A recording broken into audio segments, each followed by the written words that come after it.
Film के आगाज में हमें एक घर दिखाया जाता है जिसके बाहर लिखा था नो सोलिसिटर्स, जिसका मतलब होता है इस घर के अंदर कोई भी सेल्समैन अलाउ नहीं है। अब हमें इस घर के अंदर एक लड़की दिखाई जाती है जिसे किसी ने बुरी तरह से बांधा हुआ था। तभी यहाँ एक आदमी आता है जो इस लड़की के कपड़े खोलने लगता है और इसे बुरी तरह से टच करने लगता है। ये लड़की उसे रैम की भीख मांग रही होती है मगर ये आदमी उस लड़की का ब्रेस्ट काटने लगता है और लड़की यहीं पर चलाती रह जाती है। अब सीन शिफ्ट होता है और हम एक पुलिस स्टेशन को देखते हैं जहाँ पर एक औरत मिसिंग रिपोर्ट लिखाने आई थी और ये औरत उसी लड़की की मिसिंग रिपोर्ट लिखाने आई थी जिसको हमने स्टार्ट में देखा था कि जिसका एक आदमी ब्रेस्ट काट रहा होता है। दरअसल अभी तक 3 लोग गायब हो चुके थे और किसी का अता पता नहीं चल रहा था। इसी के साथ एक हॉस्पिटल के अंदर हम 2 हस्बैंड वाइफ को रोते हुए देखते हैं। दरअसल इनकी बेटी का एक्सीडेंट हो गया था और इनकी बेटी को अर्जेंट एक किडनी की जरूरत होती है मगर इन्हें कोई भी डोनर नहीं मिल रहा था। ये हस्बैंड और वाइफ अपनी बेटी की जान बचाने के लिए किडनी के लिए कितने भी पैसे देने को तैयार थे। तभी यहाँ पर एक आदमी आता है और वो कहता है कि वो उनके लिए किडनी की अरेंजमेंट करा सकता है। अब हम एक लड़के स्कॉट को देखते हैं जिसे कोई फोन पर ये कह रहा था कि उसे एक किडनी की जरूरत है जिसके बदले में वो उसे काफी अमाउंट देगा। स्कॉट ये बात अपनी बहन निकोल को बताता है जो ये सुनकर काफी खुश हो जाती है और वो जल्दी से ये बात अपनी माँ रिचल को बता देती है।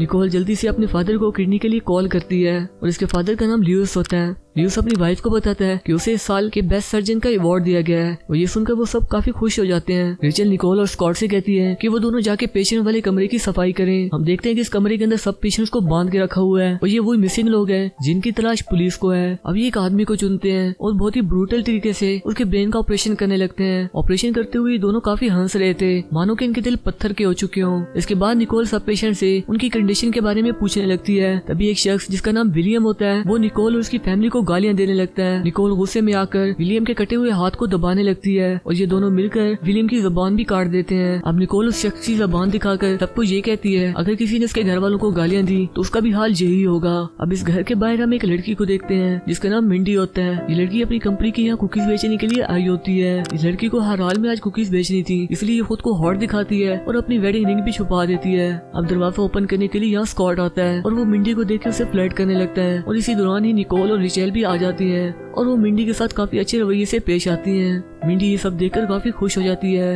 ये लोग मिंडी को आज डिनर ऑफर करते हैं और मिंडी मान भी जाती है। अब जब ये डिनर कर रहे होते हैं तब मिंडी कहती है कि उसे ये मीट काफी पसंद आया है। दरअकीकत उसे तो ये मालूम ही नहीं होता कि वो एक इंसान का गोश्त खा रही है। अब ये लोग मिंडी की ड्रिंक के अंदर कुछ चीज मिला देते हैं जिससे मिंडी खाना खाने के दौरान ही बेहोश होने लगती है। अब ये लोग मिंडी को भी उस पेशेंट वाले कमरे में बांध देते हैं। अब ल्यूइस किडनी डोनर के लिए एक आदमी को चुनता है जिसका नाम जेक होता है। ल्यूइस अपने बच्चों को भी ऑपरेशन करना सिखा रहा होता है। तभी हम देखते हैं कि पुलिस हॉस्पिटल के अंदर तहकीकात कर रही होती है और इस बार वो स्टाफ को तस्वीरें दिखाकर उन लोगों का पूछ रहे होते हैं मगर किसी को भी गुमशुदा लोगों का नहीं पता होता। तभी ल्यूइस का आदमी वहाँ किडनी लेके आ जाता है और ये वहाँ पर एक और फैमिली को भी रोते हुए देखता है जिन्हें अपने बेटे के लिए एक हर्ट की जरूरत होती है। अब वो आदमी स्कॉट को फोन करता है और उसे हर्ट की अरेंजमेंट करने के लिए कहता है। स्कॉट ये बात अपनी फैमिली को बताता है और वो लोग काफी खुश हो जाते हैं क्योंकि इससे उनके पास काफी पैसे आने वाले थे। अब ल्यूइस बची हुई हड्डियों का पाउडर बना रहा था। दरअसल ये वो ऑर्गन जो काम के होते हैं उन्हें बेच देते हैं और बाकी जो बच जाते हैं उन्हें ये लोग खा जाते हैं और हड्डियों को ये पाउडर बना देते हैं ताकि कोई भी सूद बाकी ना रहे। अब यहाँ पर सीन कट होता है और हम देखते हैं कि निकोल घर का जरूरी सामान लेने के लिए घर से बाहर गई होती है। तभी उसे लगता है कि कोई उसका पीछा कर रहा है और अचानक एक आदमी आके उसे पीछे से पकड़ लेता है। ये आदमी उसका रेप करना चाहता था मगर निकोल खुद ही उसे सीड्यूस करने लगती है और उसे प्लेयर देने लगती है। उस आदमी को प्लेयर देते दौरान निकोल उसका प्राइवेट पार्ट काट देती है जिसकी वजह से वो आदमी दर्द से चलाने लगता है मगर निकोल उस आदमी का गला काट देती है और उसका प्राइवेट पार्ट कच्चा ही खाने लगती है। इस सब के दौरान निकोल का वहाँ इयररिंग गिर जाता है। अब जब वहाँ पुलिस आती है तो उन्हें भी वहाँ वही इयररिंग मिल जाता है और ऑफिसर उस इयररिंग को एग्जामिन के लिए लैब भेज देते हैं। इसी दौरान मिंडी को होश आ जाता है और वो चिल्लाने लगती है। उसे नहीं पता था यहाँ पर क्या हो रहा है। तभी वहाँ एक लड़की बोलती है कि तुम्हारे चिल्लाने से यहाँ कुछ नहीं होगा और ना ही यहाँ पर हमारी कोई मदद करने के लिए आएगा।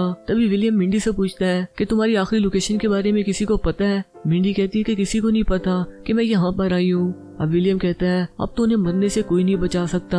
तभी वो लड़की कहती है कि ये लोग हमारे ऑर्गन निकाल के बेचते हैं और जो जिस्म के पार्ट बच जाते हैं ये लोग उन्हें खा जाते हैं। अब मिंडी को एहसास होता है जो रात को उसने जिस खाने की तारीफ की थी वो दरअसल इंसानी गोश्त था। अब हम स्कॉट को देखते हैं जो ल्यूइस को बता रहा होता है कि उन्होंने ऑर्गन बेच के कितने पैसे कमाए हैं। अब ल्यूइस और रिचल को कहीं जाना होता है और वो निकोल और स्कॉट को रात के खाने के लिए इंतजाम करने को कहते हैं। अब निकोल और स्कॉट उस पेशेंट वाले रूम में जाते हैं। तभी वहाँ मिंडी कहती है कि उसके बॉस को पता है कि वो यहाँ पर आई हुई है मगर वो दोनों हंसने लगते जाते हैं क्योंकि उन्हें भी पता होता है कि मिंडी के बारे में किसी को नहीं पता कि वो यहाँ पर आई है। वो दोनों मिंडी को ऑपरेशन रूम में ले जाने लगते हैं। मिंडी ये देखकर खौफ से चिल्लाने लगती है और वो कहती है कि वो सारे पैसे ले लें, और वो कहती है कि उसके सारे वो पैसे ले लें और उसे छोड़ दें, और वो किसी को नहीं बताएगी कि यहाँ पर क्या हो रहा है। मगर तभी स्कॉट कहता है कि अगर वो उसे छोड़ दें तो वो पैसे कैसे कमाएंगे। अब स्कॉट मिंडी को एक स्ट्रेचर पे बांध देता है। मिंडी उसे रैंप की भीख मांग रही होती है मगर वो उसकी टांगे काट देता है और उसका एक हाथ भी काट देता है। दर्द की वजह से मिंडी बेहोश हो जाती है। अब ये लोग मिंडी के बॉडी पार्ट्स को मसाला लगा के पकाते हैं और बड़े मजे से खाने लगते हैं। इसी दौरान डोरबेल बजती है। हम देखते हैं कि वहाँ 2 पुलिस ऑफिसर आए थे। ये लोग थोड़ी सी इन्वेस्टिगेशन करते हैं मगर इन्हें यहाँ पर कुछ नहीं मिलता, इसलिए ये यहाँ से चले जाते हैं। अब ल्यूस हर्ट के लिए विलियम को चुनता है। ल्यूस अपनी बेटी निकोल को भी बता रहा होता है कि ऑपरेशन कैसे किया जाता है। ऑपरेशन के बाद विलियम को एक मशीन की मदद से जिंदा रखा जाता है मगर जैक से विलियम का दर्द बर्दाश्त नहीं हो रहा होता, इसलिए वो उसकी बॉडी से वो मशीन हटा देता है जिससे वो जिंदा होता है ताकि विलियम को एक सुकून की मौत आ सके।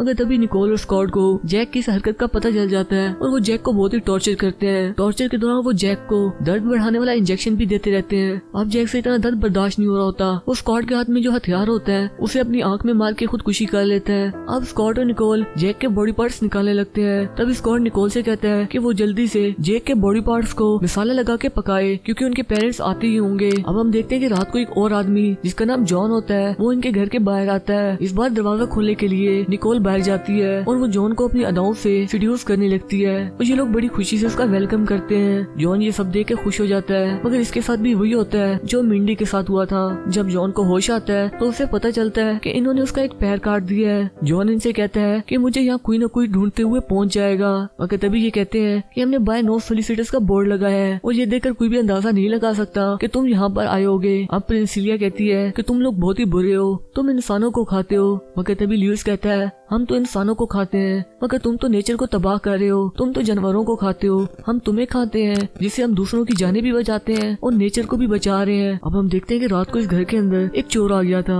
जब वो पेशेंट वाले कमरे में जाता है तभी प्रिंसिलिया उससे कहती है कि ये लोग कैनिबल्स हैं, ये लोग इंसानों का गोश्त खाते हैं और उनके ऑर्गन्स को बेचते हैं, तुम जल्दी से पुलिस को इन्फॉर्म करो। मगर वो चोर कहता है कि वो यहाँ से बाहर जाकर पुलिस को इन्फॉर्म जरूर करेगा। तभी यहाँ पर निकोल आ जाती है जो उस चोर को बेहोश करने लगती है मगर वो चोर खुद को बचाकर यहाँ से भाग जाता है। उस चोर को यहाँ से भागते हुए देखकर एक नेबर पुलिस को कॉल कर देती है मगर इंस्पेक्टर रॉल्फ जो इस सारे केस को देख रहा था वो इसे इग्नोर कर देता है। अब ल्यूइस कहता है कि वो जल्दी से अच्छा खाना बनाए क्योंकि उनका कजन ब्रदर आने वाला है। हम देखते हैं कि इनका कजन ब्रदर कोई और नहीं वही इंस्पेक्टर रॉल्फ होता है जो इस सारे केस को देख रहा होता है और इसी की वजह से ये बच पाते हैं क्योंकि निकोल का इयररिंग और नेबर की कॉल इस पूरी फैमिली को हवालात के पीछे ले जा सकती थी। अब ये लोग डिनर करते हैं और ये लोग अपना घर भी अब चेंज कर देते हैं और हम लास्ट में देखते हैं कि उस घर के बाहर भी वही बोर्ड लगा देते हैं नो सोलिसिटर्स। सो गाइस ये मूवी यहाँ पर एंड हो जाती है। अगर आपको मेरी एक्सप्लेनेशन पसंद आई हो तो प्लीज वीडियो को लाइक जरूर कीजिएगा और चैनल को सब्सक्राइब करना तो मत ही भूलिएगा। मैं मिलता हूँ आपसे नेक्स्ट वीडियो में, तब तक के लिए गुड बाय।